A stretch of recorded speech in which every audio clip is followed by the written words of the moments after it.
பாரிய மோசடியில் ராஜபக்ச குடும்பத்துக்குள் சிக்கிய மற்றுமொரு நபர். திருமண நிகழ்வில் ஒன்றிணைந்த அரசியல் முக்கிய புள்ளிகள். தென்னிலங்கை அரசியலில் ஏற்படவுள்ள மாற்றம்.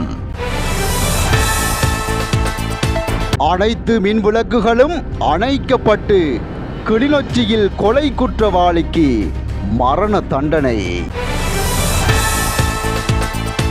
தொழிற்கல்வியில் மாணவர்களுக்கு ஏற்படும் பொருளாதார பிரச்சனை. பிரதமரின் விசேட அறிவிப்பு. அமைச்சர் நலிந்த ஜெயதிச மீது சுமத்தப்பட்டுள்ள குற்றச்சாட்டு. திருகோணமலை கடற்கரை சிலை விவகாரம் விளக்கமறியல் நீடிப்பு.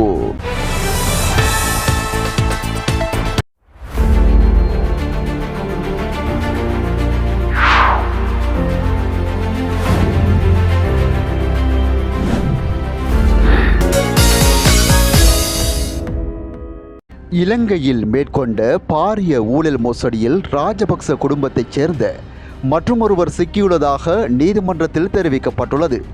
ஏர்பஸ் விமான கொடுக்க வாங்கல் வழக்கின் 3வது சந்தேக நபராக வெளிநாட்டில் உள்ள சசீந்திர ராஜபக்சவை கைது செய்யுமாறு நீதிமன்றம் உத்தரவு பிறப்பித்துள்ளது.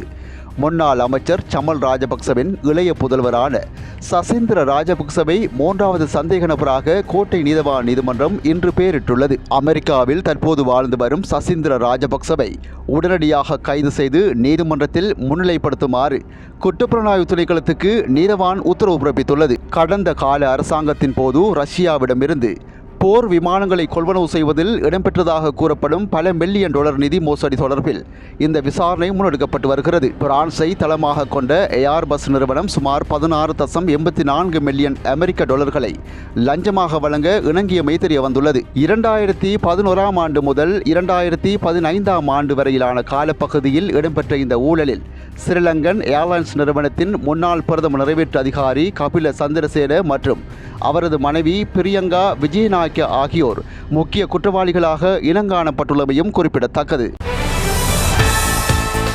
நாட்டின் எந்தவொரு மாணவரும் பொருளாதார சிக்கல்கள் காரணமாக தொழிற்கல்வி அல்லது வேறு எந்த கல்வி வாய்ப்பையும் இழக்காத வகையில் அரசாங்கத்தின் அனைத்து மூலோபாய திட்டங்களும் தயாரிக்கப்பட வேண்டும் என பிரதமர் ஹரிணி அமரசூரிய கூறினார். தொழிற்கல்வி துறையுடன் இணைக்கப்பட்ட நிறுவனங்களின் பட்ஜெட் மற்றும் மூலோபாய திட்டமிடல் குறித்த பட்டறையில் உரையாற்றும் போது பிரதமர் இதனை வலியுறுத்தியுள்ளார். கல்வி நிறுவனங்கள் தொழில்முறை அறிவை கொண்டவர்களை உருவாக்குவது மட்டுமல்லாமல் மனித நேயம், பக்கசார்பின்மை, மற்றவர்கள் மீதான கருணை மற்றும் ஒழுக்க விழுமியங்களை வளர்க்க சீர்திருத்தங்கள் செய்யப்பட வேண்டும். குறிப்பாக பொருளாதார ரீதியாக பின்தங்கிய குடும்பங்களைச் சேர்ந்த குழந்தைகள் தொழிற்சாலையில் நுழைவதற்கும் அவர்களின் எதிர்காலத்தை வெல்வதற்கும் வழிகளை மேலும் விரிவுபடுத்துவது அரசாங்கத்தின் பொறுப்பாகும் எனவும் அவர் குறிப்பிட்டுள்ளார். கிளிநொச்சி மேல் நீதிமன்றத்தினால் கொலை குற்றவாளி ஒருவருக்கு இன்றைய தினம் மரண தண்டனை தீர்ப்பு வழங்கப்பட்டுள்ளது.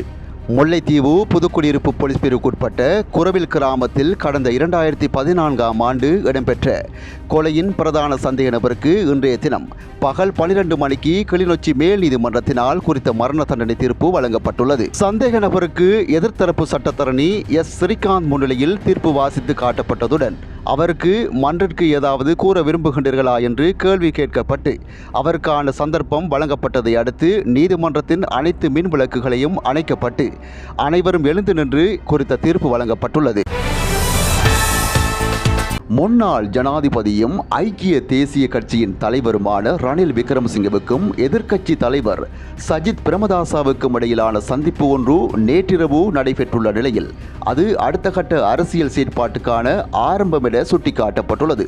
நீண்ட காலமாக முருகல் நிலையில் உள்ள ரணில் சஜித் சுமூகமான கலந்துரையாடலின் போது பல சாதகமான நிலைப்பாடுகள் எட்டப்பட்டுள்ளதாக தெரிய வந்துள்ளது. பிளியந்தலையில் உள்ள ஒரு ஹோட்டலில் முன்னாள் நாடாளுமன்ற உறுப்பினர் சம்மன் ரத்னபிரியவின் மகனின் திருமண நிகழ்வு நேற்றிரவு இடம்பெற்றது. இதன்போது முன்னாள் ஜனாதிபதிக்கும் எதிர்க்கட்சி தலைவருக்கும் திருமண நிகழ்வில் கலந்து கொள்ள அழைப்பு விடுக்கப்பட்டுள்ளது. திருமண நிகழ்வுக்கு சென்ற சஜித் ரணில் விக்ரமசிங்கே அமர்ந்திருந்த மேசைக்கு செல்வதற்கு முன்னர் மனுஷ நாணயக்கார மற்றும் சகல ரத்நாயக்க உள்ளிட்ட முன்னாள் நாடாளுமன்ற உறுப்பினர்கள் மற்றும் அமைச்சர்கள் குழு அமர்ந்திருந்த மேசைக்கு சென்றுள்ளார். இதை கண்ட ரணில் விக்ரமசிங்கே தனது இருக்கையில் இருந்து எழுந்து சஜித் மற்றும் முன்னாள் நாடாளுமன்ற உறுப்பினர்கள் மற்றும் அமைச்சர்கள் அமர்ந்திருந்த மேசைக்கு சென்றுள்ளார். உங்கள் நண்பர்களுடன் பேசிவிட்டு அந்த மேசைக்கு வாருங்கள் என ரணில் சஜித்தை அணுகி நகைச்சுவையாக அடுத்த கட்ட அரசியலை ஆரம்பித்துள்ளார். இந்த நிலையில் சக நண்பர்களின் ஆலோசனைக்கு அமைய ரணிலிடம் சென்ற சஜித் கலந்துரையாடலில் ஈடுபட்டுள்ளார். ஐக்கிய தேசிய கட்சியின் தலைவர் வஜிர அபேவர்தன, முன்னாள் அமைச்சர் டாக்டர் ராஜித சேனாரத்ன,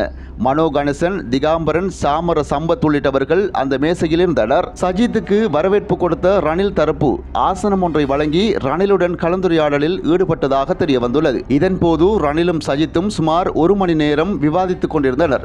அதே நேரத்தில் குழுவின் மற்ற உறுப்பினர்களும் தற்போதைய அரசியல் நிலைமை மற்றும் எதிர்கால நடவடிக்கைகள் குறித்து சில பிரச்சனைகளை எழுப்பி விவாதத்தில் இணைந்ததாக தெரிய வந்துள்ளது. சமகால அரசாங்கத்துக்கு எதிராக பலமான எதிர்க்கட்சி கூட்டணி ஒன்றை அமைக்கும் முனைப்புகள் தீவிரமாக இடம்பெற்று வருகின்றன. இவ்வாறான நிலையில் ரணில் சஜித் தரப்பின் சுமூகமான சந்திப்பு தென்னிலங்கை அரசியல் மட்டத்தில் அதிகம் பேசப்படும் விடயமாக மாறியுள்ளமையும் குறிப்பிடத்தக்கது. திருகோணமலை கடற்கரை பகுதியில் உரிய அனுமதியின்றி புத்தர் சிலை அமைத்த விவகாரத்தில் கைது செய்யப்பட்ட பலாங்குட கசப்ப தேரர் உள்ளிட்ட 10 சந்தேக நபர்களையும் எதிர்வரும் பிப்ரவரி மாதம் 9ஆம் தேதி வரை விளக்கமறியலில் வைக்குமாறு உத்தரவிடப்பட்டுள்ளது. இது தொடர்பான வழக்கு இன்றைய தினம் விசாரணைக்கு எடுத்துக் கொள்ளப்பட்ட போதே இந்த உத்தரவு பிறப்பிக்கப்பட்டுள்ளது. தடை செய்யப்பட்ட நிறுவனம் ஒன்றின் உரிமையாளருக்கு சொந்தமான வங்கி அட்டையை அமைச்சர் நலிந்த ஜெயதிச பயன்படுத்தியதாக தகவல் வெளியாகியுள்ளதாக குற்றம் சுமத்தப்பட்டுள்ளது.